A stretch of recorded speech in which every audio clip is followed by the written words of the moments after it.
All right, welcome to the Explainer. Today, we're digging into a story from World War II aviation that's a real head-scratcher.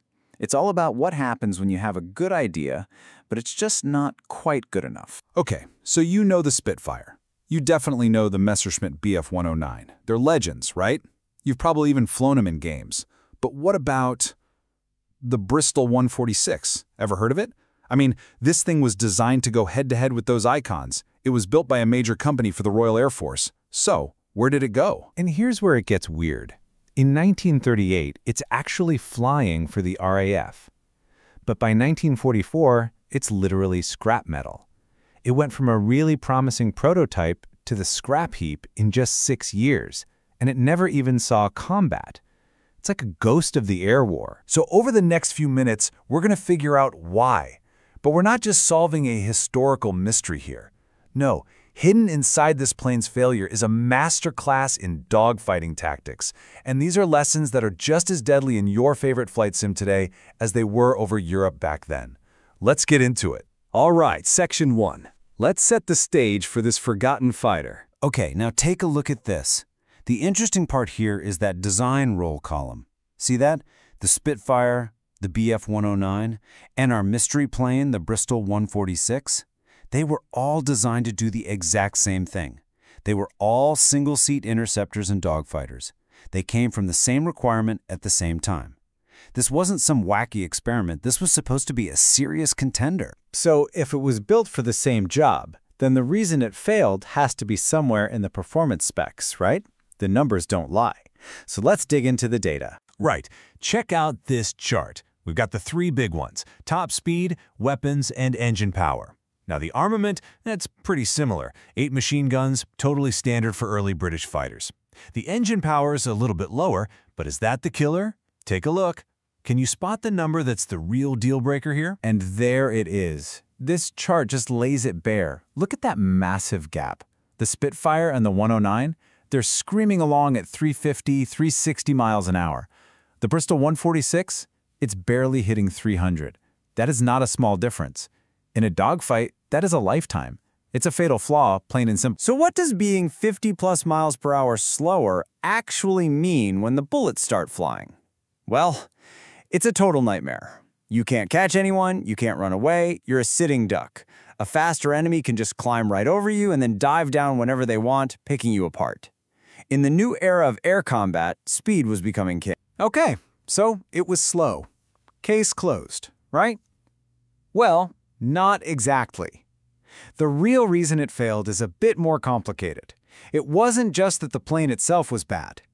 It's that it lost a competition. So let's do a quick pop quiz here. Why did the Bristol 146 really get canceled? A, serious mechanical problems.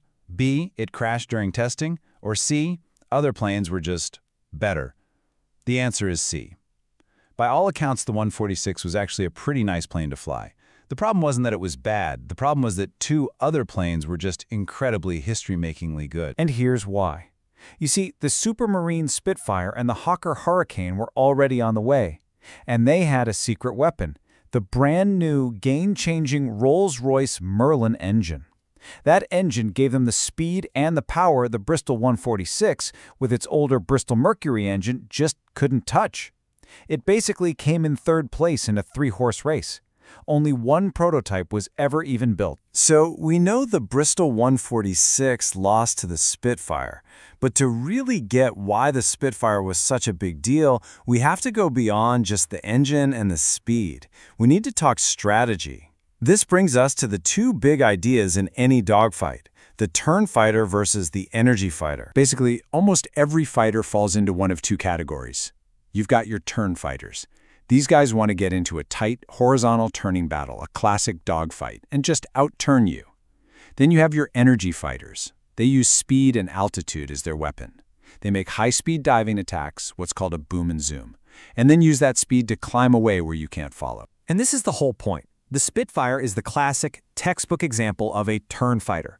Those amazing elliptical wings, they weren't just for show. They created an incredible amount of lift, which let the Spitfire out-turn just about anything in the sky. Its entire game plan was to drag you into a turning fight. Okay, so understanding that, that the Spitfire is a pure turn fighter is the key to everything. It unlocks how you fly it, how you win with it. So let's take all this history and turn it into a tactical masterclass that you can actually use. So, Tactic 1, you have to bait the enemy into a turning fight. You have to force them to play your game. And Tactic 2, never ever try to follow an energy fighter, like a BF-109, straight up into a climb. That's their world. Let them burn all their energy going up.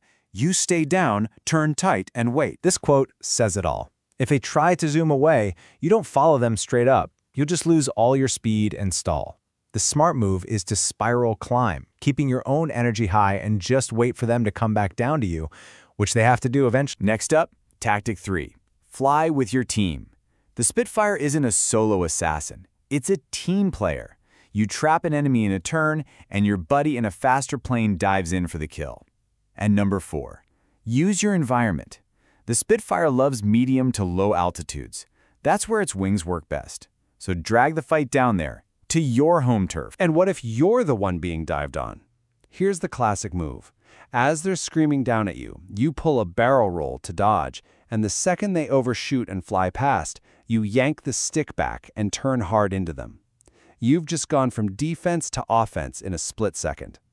That's the move the Spitfire was born to do. So, what's the big takeaway from all this? Well, the story of the Bristol 146 teaches us that development timing is everything.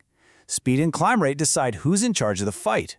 But the Spitfire proves that maneuverability can be a killer weapon if you're smart enough to force the fight onto your terms. So we'll leave you with this question. Imagine it. You're in your Spitfire.